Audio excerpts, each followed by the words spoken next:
My billionaire husband thought I'd never move on, until he saw what I built without him. This venue is owned by the Beaumont family. Sienna's voice cracked through the ballroom, champagne sloshing over the rim of her glass. You can't just... Actually, Vivian said, her voice quiet enough that the entire room leaned in to hear, I can. Because I own the Celestine estate. I own the Belmont Towers. I own the Riverside Gallery, the Ashton Plaza, and the Lumiere Hotel. And as of 4 minutes ago, your family no longer has access to any of them. The chandeliers dimmed once, twice. The string quartet's violins died mid-note. Sienna's face went white. Across the room, Dominic Ashford stood frozen, his mother's hand gripping his arm, both of them staring at Vivian like she'd risen from the dead. She had, in a way. The woman they'd humiliated 5 years ago, the one they'd called a mistake, the one who wasn't good enough for their world. That woman was gone. In her place stood someone who'd learned exactly what power looked like when you built it yourself. When the woman who destroyed you discovers you own the ground beneath her feet, what happens next changes everything. Welcome to Mr. Cael Stories. If you're here for the first time, you've just stepped into a world where love gets messy, people grow, and second chances aren't given, they're earned. To my loyal subscribers, thank you for being here. You're the reason these stories come to life. If you're new, hit that subscribe button right now. Trust me, you don't want to miss what happens when a woman who lost everything builds an empire just to prove she never needed him in the first place. And here's the thing about self-worth. Sometimes the person who broke you has to see what they lost before they understand what they had. Drop a comment below. Would you ever give someone a second chance after they chose their family over you? Or is some betrayal too deep to forgive? Now, let me take you back to where it all began. Back to the night Vivian Laurent learned that silence could cut deeper than any words. The Celestine estate smelled like white orchids and inherited wealth. Crystal chandeliers hung from vaulted ceilings, dripping golden light across marble floors, where women in designer gowns glided like swans, their laughter performative and sharp. Vivian had come straight from her atelier, fabric fibers still clinging to her black dress, a dress she'd owned for 4 years, a dress she'd worn because she'd learned to stop apologizing for not being born into money. She moved through the engagement party like a ghost, invisible to everyone except those who wanted to remind her she didn't belong. Oh my God, is that her? The whisper came from a cluster of bridesmaids circling Sienna Beaumont, who stood at the center of the ballroom in ivory silk, a diamond the size of a small country glittering on her finger. Sienna turned, her smile venomous and bright. Vivian Laurent. What a surprise. Her voice carried across the marble, designed to turn heads. I didn't realize we'd opened the event to local business owners. Did someone forget to mark the service entrance? The bridesmaids laughed on cue, a practiced chorus of cruelty. Vivian kept walking, her chin level, her face a mask of calm. She'd learned in the 5 years since her divorce exactly how much of herself to give people like this. Nothing. But then Cordelia Ashford appeared, gliding toward her in emerald silk, her expression carved from ice. Dominic's mother, the woman who'd looked Vivian in the eye 5 years ago and said, "You're a phase my son will outgrow. Girls like you always are." Some people, Cordelia announced to the room, her voice cultured and cutting, simply weren't raised to understand spaces like this. Breeding shows, doesn't it? The words landed exactly where they were meant to. Vivian felt the familiar sting, the one that used to send her running to bathroom stalls to cry in silence. But that woman didn't exist anymore. She'd buried her in late nights and calloused hands, in business plans drafted at kitchen tables, in the single-minded focus it took to build something from nothing. She met Cordelia's gaze and smiled. It certainly does. Then she turned and walked toward the concierge desk at the edge of the ballroom, her heels clicking against marble. Behind her, she felt him watching. Dominic. She didn't look back. She'd stopped looking back the night he'd stood in his mother's living room. Cordelia's voice dripping poison about Vivian's questionable background, and Dominic had said absolutely nothing. He'd looked at Vivian with apology in his eyes and silence on his lips, and that silence had ended their marriage more thoroughly than any lawyer ever could. Some betrayals don't need words. The absence of them is enough. Vivian reached the concierge desk and leaned close to the young woman stationed there, her voice low and calm. "End the Beaumont event. Now." The girl's eyes widened. "Ma'am, I don't have the authority." Vivian reached beneath the collar of her dress and drew out a sleek black card, setting it on the marble surface between them. The girl's face went pale. She picked up the phone. Within 90 seconds, the chandeliers dimmed once, then again, then a third time. The string quartet stumbled into silence, violins hanging awkwardly in midair. A man in a dark suit crossed the ballroom floor, his steps measured and deliberate. He stopped at the center of the room and spoke with the flat courtesy of someone paid exceptionally well to remain calm during disasters. Ladies and gentlemen, this event has been terminated, effective immediately, by order of ownership. We ask that you collect your belongings and exit the premises within the next 10 minutes. Thank you for your cooperation. The silence that followed had texture, shock and confusion woven through with the first threads of understanding. Ownership? Sienna's voice cracked down the middle. That's impossible. This is the Celestine estate. My family has held events here for 30 years. Nobody just owns. Miss Laurent owns this property, the manager said, his tone unchanging. She has withdrawn access for the Beaumont family and all associated guests, effective permanently. The room fractured into chaos, gasps, frantic whispers, the rustle of expensive fabric as people turned to stare. Vivian stood at the edge of the ballroom, her hands steady, her expression serene. She watched 5 years of small cruelties rearrange themselves on their faces into something closer to fear. Cordelia's composure cracked first. This is absurd. Dominic, do something. But Dominic wasn't looking at his mother. He was staring at Vivian, like he was seeing her for the first time, truly seeing her, and realizing he'd spent 5 years looking at a memory instead of the woman who'd actually existed. Vivian turned and walked toward the exit, her heels echoing in the stunned silence. She made it to the marble corridor outside, before she heard footsteps behind her. Vivian, wait! His voice, deeper than she remembered, rougher. She didn't stop. I don't work on your family's schedule anymore, Dominic. I know. The words came fast, like he'd been holding them too long. I've known for a long time. I just didn't know how to say it where it mattered. She stopped then, but didn't turn around. You had 5 years to figure that out. I did. And I spent all of them becoming someone who could actually deserve to say it to your face. She heard the truth in his voice. The weight of it, the exhaustion. But truth didn't erase history. It just made it harder to ignore. Goodbye, Dominic. She walked out into the night and didn't look back.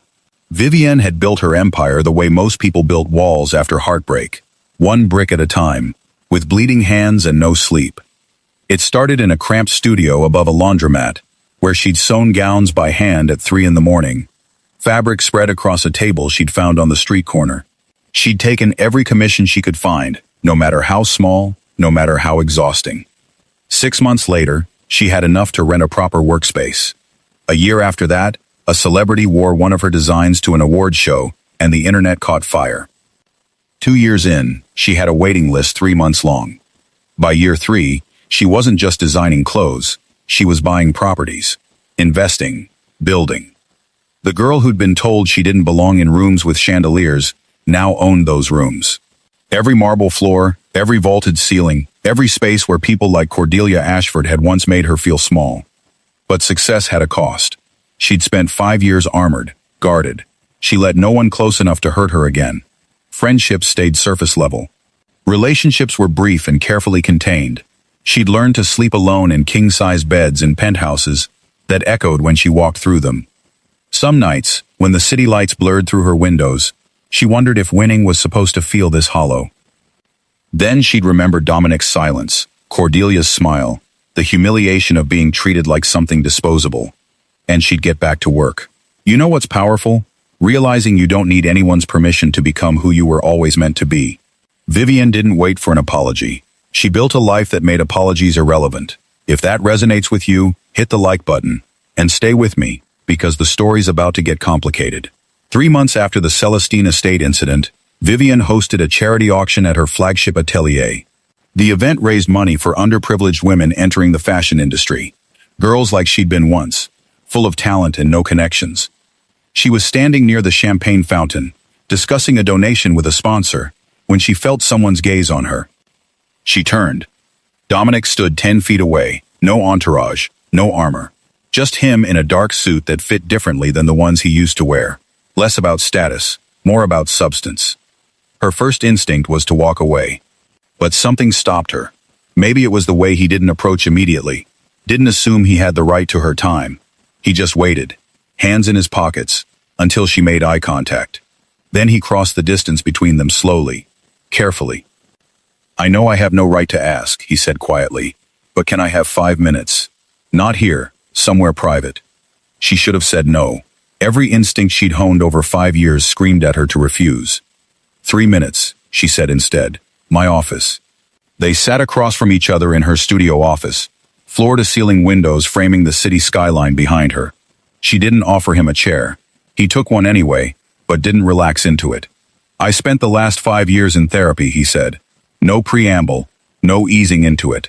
"Learning how to stop being the man my mother raised, and start being someone I could actually respect." Vivian said nothing. She'd learned the power of silence from him after all. "I cut financial ties with my family 18 months ago," he continued. "Moved out of the family estate. Started my own firm.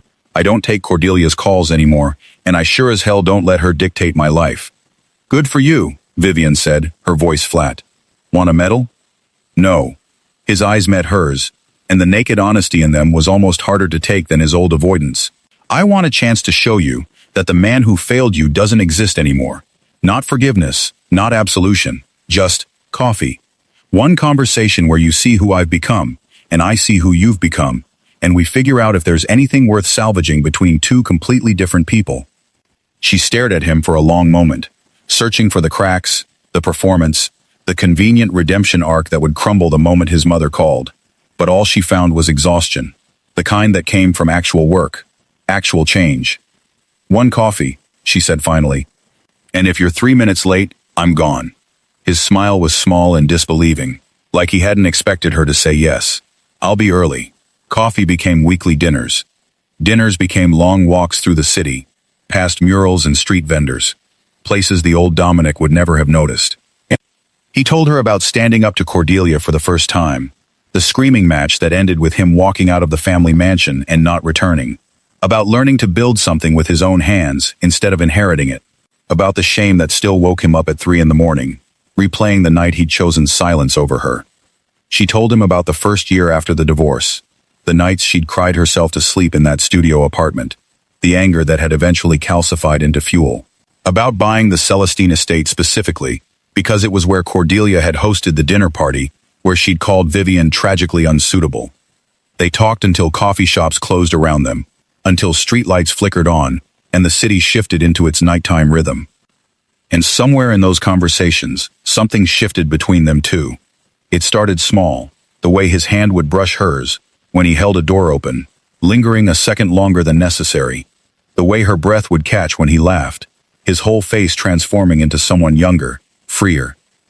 One night, rain caught them halfway through a walk. They ducked into a cab, both of them drenched, her hair falling out of its pins, his shirt clinging to his shoulders. In the back seat, the air between them went taut. He reached up and carefully tucked a wet strand of hair behind her ear, his fingers grazing her cheek. She didn't pull away. "Vivienne," he said quietly, his voice rough. "If I'm reading this wrong, tell me now." She looked at him, really looked, at the man who'd spent 5 years rebuilding himself into someone worthy of a second chance he'd never asked for. "You're not reading it wrong," she whispered. He leaned in slowly, giving her every opportunity to stop this, to pull back. She didn't. His mouth found hers, tentative at first, questioning. She answered by threading her fingers through his wet hair and pulling him closer.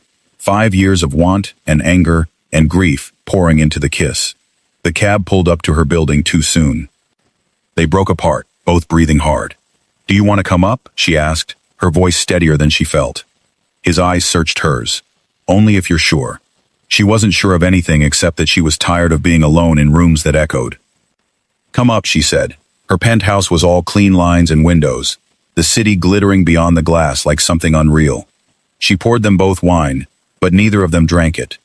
They stood in her living room, the space between them humming with tension. "I need you to understand something," Vivian said, setting her glass down. "I'm not the woman you married. That version of me is gone. I don't cry in corners anymore. I don't wait for permission. I don't make myself small." "Good," Dominic said. I don't want her back. I want to know who you are now.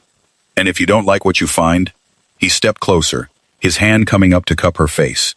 Vivian, I've watched you conquer the world we told you didn't belong to you. I've seen you take everything they said you couldn't have and turn it into an empire. How could I not be completely undone by that? Her breath hitched. Don't ask me to forget what you did. I'm not. His thumb traced her cheekbone. I'm asking you something different. Something I should have asked 5 years ago. What? Can I touch you? Not as the man I was, as the man I am now. Can I show you what it looks like when I choose you, loudly, with no one watching but us? The yes caught in her throat, so she answered by kissing him. This kiss wasn't tentative. It was 5 years of longing cracking open, desperate and demanding. His hands slid into her hair, tilting her head back as he deepened the kiss, tasting her like he was trying to memorize her. She grabbed his shirt, pulling him toward the bedroom, and he followed, his mouth never leaving hers. They left a trail of wet clothes across her apartment, his jacket, her shoes, his shirt, her dress unzipped and pooling at her feet. By the time they reached her bedroom, she was in nothing but lace, and his hands were shaking. Vivienne, he breathed, his eyes roaming over her like she was something sacred. God, you're... Don't talk, she said, pulling him down onto the bed. Just show me. He did. His mouth found the hollow of her throat, his teeth grazing sensitive skin as she arched beneath him. His hands explored every curve, relearning her body like territory he'd lost the right to, and was now reclaiming with reverence. Tell me what you want, he murmured against her collarbone. You, she gasped as his mouth moved lower. All of you, no holding back. He groaned against her skin, his control fracturing. His hands slid beneath her, lifting her closer, and when he finally moved inside her, they both went still, overwhelmed. I've got you, he whispered, his forehead pressed to hers. I've got you, and I'm not letting go this time. They moved together like a conversation they'd both forgotten how to have, finding the rhythm again through touch and breath and whispered names. There was nothing gentle about it. Too much need, too much time lost. But underneath the hunger was something else. Trust, fragile and new, being built in real time. When she shattered in his arms, he followed, her name on his lips like a prayer. Afterward, they lay tangled together, her head on his chest, his fingers tracing patterns on her shoulder. Stay, she whispered into the dark. I'm not going anywhere, he promised. Here's the truth about second chances. They're terrifying, because letting someone back in means giving them the power to destroy you all over again. Vivian took that risk. Comment below. Could you? And keep watching, because the real test is just beginning. For 6 months, they built something new. Careful, honest, still learning each other. Dominic kept his promise. He showed up loudly. He held her hand in public. He introduced her as his partner at events where Cordelia's friends whispered behind champagne flutes. He didn't flinch. But eventually, word reached Cordelia. And Cordelia didn't accept defeat quietly. The first attack came through industry channels. Anonymous sources leaked claims that Vivian's business had ties to unethical labor practices. The accusations were baseless, but they didn't need to be true. They just needed to spread. Within a week, 3 major clients pulled their contracts. Then Sienna joined the campaign, playing the wounded ex-fiancé on social media, posting tearful videos about social climbers who destroy families. The narrative spread like fire. Vivian Laurent was a manipulative opportunist who'd seduced Dominic for access to his world, discarded him, and now was using him again to boost her failing business. None of it was true. All of it was effective. Vivian watched her reputation, the one she'd built stitch by stitch, begin to fray. And Dominic watched her pull away. Let me handle this, he said one night in her penthouse, frustration edging his voice. I can make a statement. Shut this down. No. She stood at the windows, arms crossed, staring out at the city. I'm not asking you to fight my battles. You're not asking. I'm offering. Why? Because you feel guilty? Because you think you owe me some grand gesture? Because I love you, he said, the words landing hard in the quiet room. And I'm not going to stand by silently while they do this to you. Not again. She turned to face him, her eyes bright with unshed tears. If you defend me because I need you to, we're back where we started. I won't survive that again, Dominic. Then what do you want from me? To choose this because you want to, not because I'm forcing your hand. If you're going to stand up to Cordelia, it has to be for you, not for me. He stared at her, understanding dawning. You're testing me. I'm protecting myself. The silence stretched between them, fragile and aching. Fine, he said quietly. Then watch. The Sterling Foundation Gala was the event of the season. Old money, new power. Everyone who mattered watching everyone else. Vivienne attended because refusing would look like retreat. She wore red, her armor, and walked in alone. Dominic was already there, standing with Cordelia near the bar. Vivienne felt the room's attention shift to her, whispers following her like a wake. She was halfway to the champagne table when Cordelia intercepted her, Sienna at her side. Vivienne. Cordelia's voice was ice wrapped in silk. How brave of you to show your face after everything that's come to light. Nothing's come to light except desperation, Vivienne said calmly. My son may be temporarily blinded by nostalgia, Cordelia continued, raising her voice just enough to draw a crowd. But the rest of us see you for exactly what you are. A grasping, calculating. Mother, from Dominic's voice cut through the ballroom like a blade. He crossed the floor and stopped between Cordelia and Vivienne, his body a wall. That's enough. Dominic, don't be ridiculous. This woman is destroying your reputation. No, he said, his voice clear and steady, and loud enough for every person in that room to hear. You are, and you're done. Cordelia's face went white. Excuse me? I've spent 32 years letting you control my life, because I thought family meant loyalty, no matter the cost. He turned to address the room, every eye on him now. But I was wrong. Family should mean love, not manipulation, and I've been complicit in cruelty long enough. He pulled a folder from his jacket and handed it to the event coordinator. Inside is evidence that Sienna Beaumont orchestrated a smear campaign against Vivienne Laurent, using fabricated documents and bribed sources. It's already been forwarded to legal teams representing Miss Laurent's business interests. Sienna's face drained of color. You're lying. I'm not. He looked at her with something close to pity. And you're going to retract every statement or face litigation. Then he turned to Cordelia, and his voice softened, not with affection, but with finality. I loved you because you're my mother, but I don't like who you made me. I've spent 5 years unlearning your lessons, and I'm done. We're done. Don't contact me again.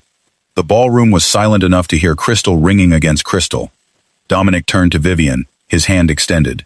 I'm choosing you, he said quietly, just for her, loudly. In front of everyone. Not because you need me to, because I want to, because you make me better, because I love you.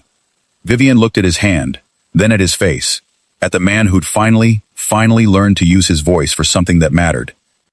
She took his hand. Together, they walked out of the gala and into the night, leaving the wreckage of his old life behind them. They made it to his penthouse barely holding it together, adrenaline and emotion crackling between them like a live wire. The moment the door closed, she was on him, hands in his hair, mouth claiming his with desperate intensity. You did it, she gasped between kisses. You actually did it. I meant every word, he said, backing her against the wall, his hands gripping her waist. Every single word. She pulled his jacket off, her fingers working his shirt buttons with frantic need. Show me again. He did. This time was different from their first reunion. There was no hesitancy, no ghosts between them.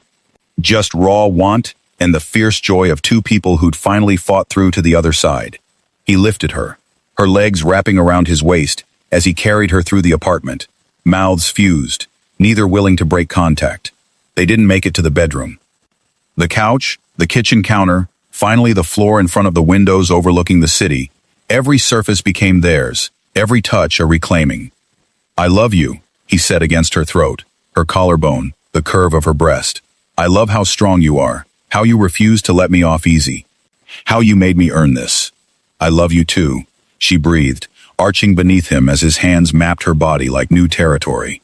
Even when I hated you, I loved you. They moved together with the confidence of people who knew exactly what they wanted and weren't afraid to take it.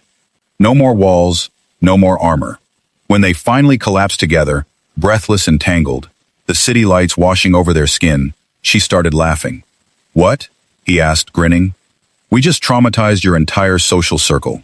Good. They deserved it. She kissed him, softer this time, savoring. What happens now? Now, he pulled her closer, his thumb tracing her lower lip. Now we build something neither of us has ever had, something honest. That sounds terrifying. It is, he agreed. Do it anyway. She smiled against his mouth. Yeah, let's do it anyway. They made love again as the sun rose over the city, slower this time, tender and unhurried. And when they finally fell asleep, tangled together on the living room floor, neither of them felt the need to run from what they'd built. 1 year after the Sterling Gala, they stood together on the rooftop garden of the home they'd bought together. Not his penthouse, not hers, but something new they'd chosen as partners. The city stretched below them, glittering and alive. Dominic reached into his pocket and pulled out a small velvet box. Vivian raised an eyebrow.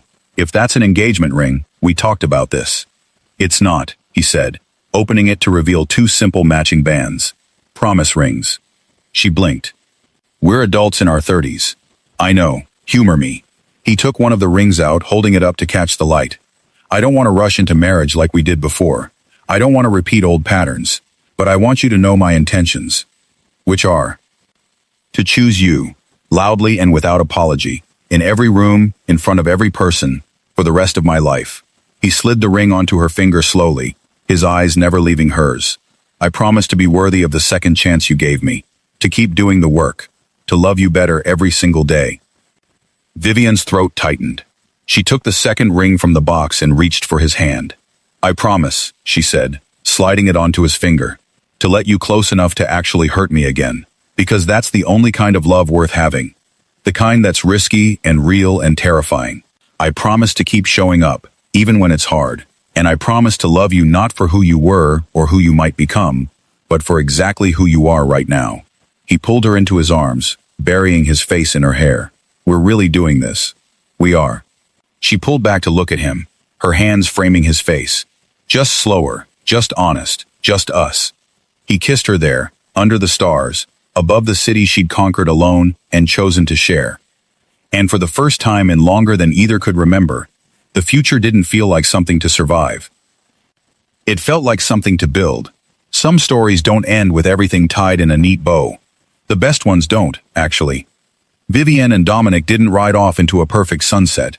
They built a real life, messy and complicated, and worth every difficult conversation. They went to therapy together. They argued about whose turn it was to do dishes. They learned that second chances don't erase first failures. They just give you the opportunity to do better with the wisdom you've earned. And that's the kind of love worth fighting for. Not the easy kind. The kind you build with intention and patience, and the courage to be vulnerable, even when every instinct tells you to protect yourself. Thank you for watching Mr. Cael Stories. To my incredible subscribers, you make this channel possible, and I'm so grateful you're here. If you're new and this story resonated with you, please hit that subscribe button and join our community. Here's my question for you. If someone who deeply hurt you came back 5 years later, genuinely changed, would you give them a second chance? Or is some betrayal too deep to forgive? Drop your thoughts in the comments. I read every single one. If Vivian's strength inspired you, hit the like button. Share this story with someone who needs to hear that they're stronger than whatever broke them. Next week, we have a story about a wedding photographer who falls for the groom, 48 hours before the ceremony. You won't want to miss it. Until then, remember, you don't need anyone's permission to become who you were always meant to be. This is Mr. Cael Stories. Keep building your empire.